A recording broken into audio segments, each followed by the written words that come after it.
jurnalis yang saya hormati, bahwa perkembangan penyidikan perkara tindak pidana korupsi suap dan atau gratifikasi terkait penanganan perkara tindak pidana umum di Pengadilan Negeri Surabaya atas nama saat itu terdakwa Tanur berdasarkan surat perintah penyidikan nomor print 54 tanggal 4 Oktober 2024 dan pada hari ini Selasa tanggal 14 Januari 2025 tim penyidik Jaksa Agung Muda Tindak Pidana Khusus telah melakukan penangkapan di Kota Palembang terhadap RS, yaitu Hakim Tinggi pada Pengadilan Tinggi Palembang dan mantan Ketua Pengadilan Negeri Surabaya yang diduga melakukan tindak pidana korupsi, yaitu suap dan atau gratifikasi terkait penanganan perkara tindak pidana umum di Pengadilan Negeri Surabaya atas nama Ronald Tanur. Dalam perkara ini, Ronald Tanur telah dibebaskan oleh Majelis Hakim Pengadilan Negeri Surabaya, yaitu 3 hakim ED, AH, dan M, serta ditemukan indikasi yang kuat bahwa pembebasan tersebut karena RS bersama-sama dengan ED, AH, dan M menerima suap dan atau gratifikasi dari pengacara Ronald Tanur, yaitu saudara LR. Tentunya kawan-kawan sudah tahu semua, untuk menyingkat saja saya pakai inisial. Adapun kronologis perbuatan RS tersebut adalah sebagai berikut. Tersangka LR awalnya meminta kepada YR agar diperkenalkan kepada RS yang saat itu menjabat sebagai Ketua Pengadilan Negeri Surabaya dengan maksud untuk memilih majelis hakim yang akan menyidangkan Ronald Tanur. Selanjutnya pada tanggal 4 Maret 2024, tersangka YR yang diperiksa dalam perkara tersendiri menghubungi RS melalui pesan WhatsApp yang berisi tersangka YR menyampaikan bahwa tersangka LR akan menemui RS di Pengadilan Negeri Surabaya dan pada hari yang sama tersangka LR datang ke Pengadilan Negeri Surabaya untuk bertemu dengan RS dan diterima oleh RS di ruang kerja. Di dalam pertemuan tersebut, LR meminta dan memastikan nama hakim yang akan menyidangkan perkara Ronald Tanur, yang kemudian dijawab oleh RS bahwa hakim yang akan menyidangkan perkara Ronald Tanur adalah ED, M, dan HH. Jadi langsung dijawab saat itu. Kemudian setelah bertemu dengan RS, tersangka LR menemui ED di lantai 5 Gedung Pengadilan Negeri Surabaya. Selanjutnya tersangka LR mengatakan bahwa dia mengetahui nama tersangka ED, kemudian HH, dan M karena tersangka LR sudah pernah bertemu dengan tersangka H dan tersangka M untuk membicarakan terkait dengan penetapan majelis hakim yang akan menangani perkara Ronald Tanur. Beberapa waktu kemudian, LR menemui kembali RS dan meminta agar tersangka ED untuk ditetapkan sebagai ketua majelis hakim dalam perkara Ronald Tanur dan tersangka HH serta tersangka M sebagai anggota majelis hakim. Kemudian pada tanggal 5 Maret 2024, tersangka ED bertemu dengan RS, dan pada pertemuan tersebut RS mengatakan kepada tersangka ED sambil menepuk pundak tersangka ED dan mengatakan, "Le, ada saya tunjuk Le sebagai ketua majelis, anggotanya M dan HH atas permintaan LN."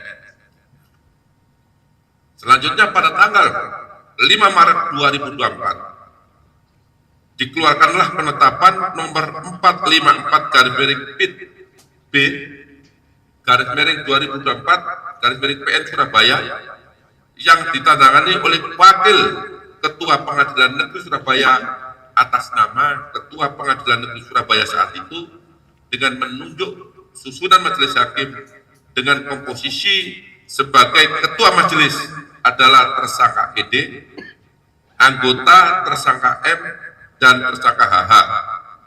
Padahal pelimpahan perkara tersebut telah dilakukan sejak tanggal 22 Februari 2024. Artinya sejak perkara dilimpahkan ke pengadilan, 12 hari kemudian baru ada penetapan penunjukan majelis hakim yang menangani perkara Ronald Tanur.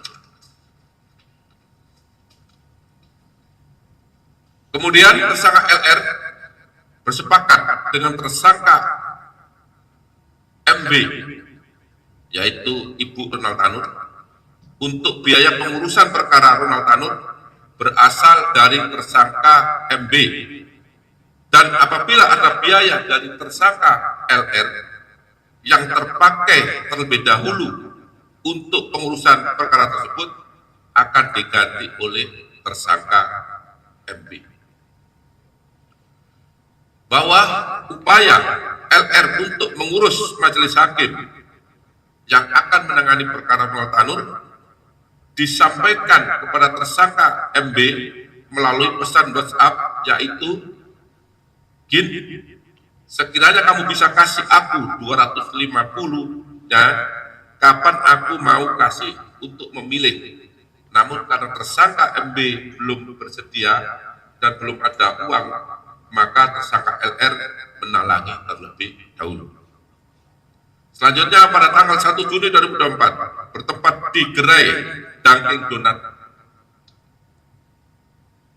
Bandara Ahmad Yani Semarang, tersangka LR menyerahkan sebuah amplop yang berisi uang dolar Singapura sebesar 140.000 US dollar Singapura dengan pecahan 1.000 dolar kepada tersangka ED.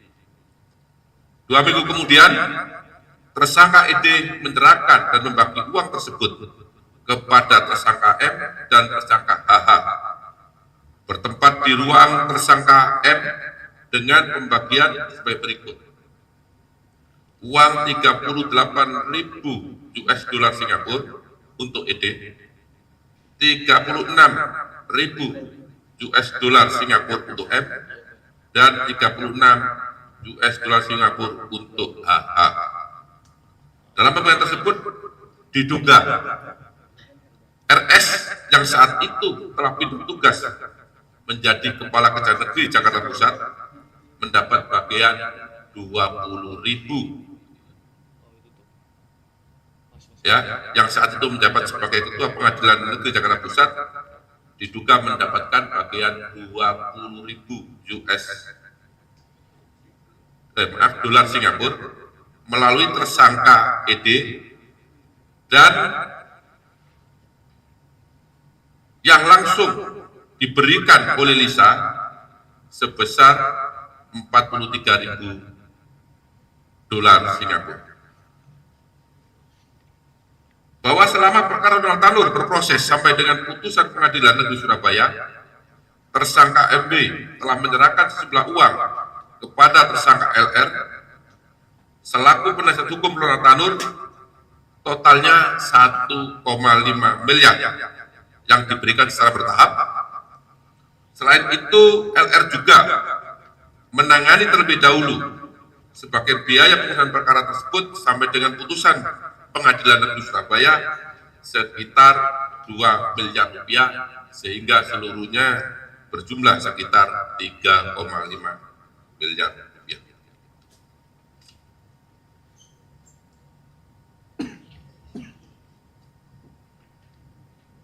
Kemudian pada saat dilakukan penggeledahan di rumah tersangka LR yang beralamat di Kendal Sari beberapa saat yang lalu, yaitu tepatnya di Kelurahan Penjaringan Sari, Kecamatan Rungkut, Kota Surabaya, ditemukan amplop putih yang salah satu tulisannya mengatakan diambil 43.000 dolar Singapura kepada Pak RS PN Surabaya milik hakim.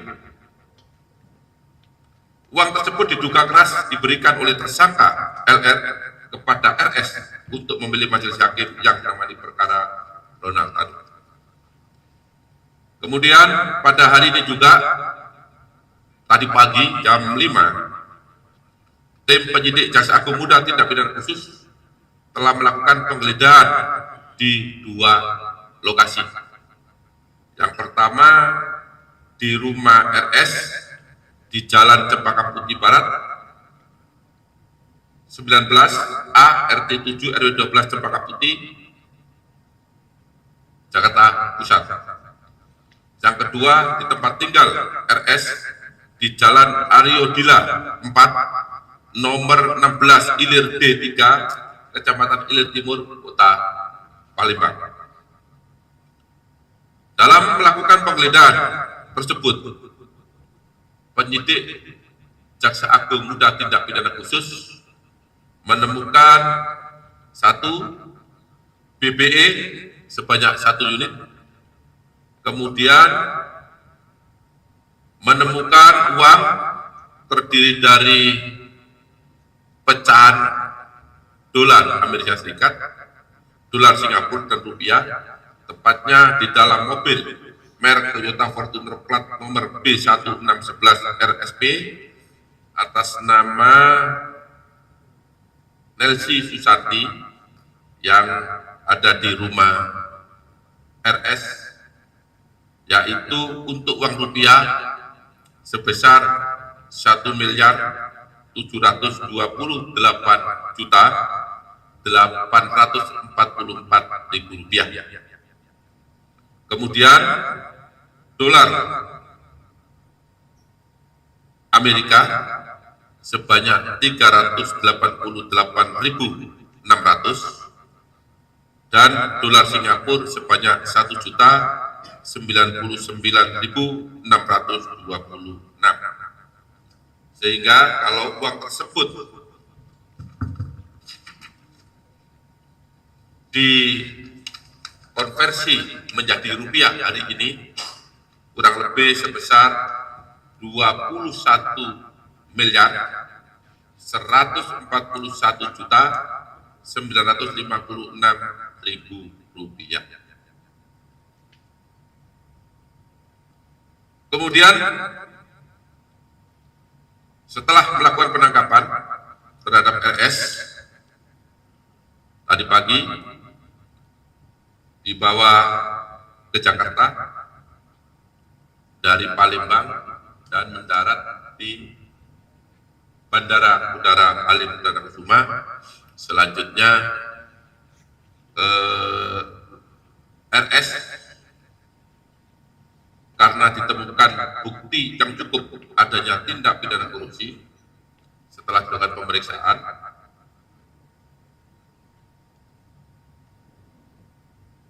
maka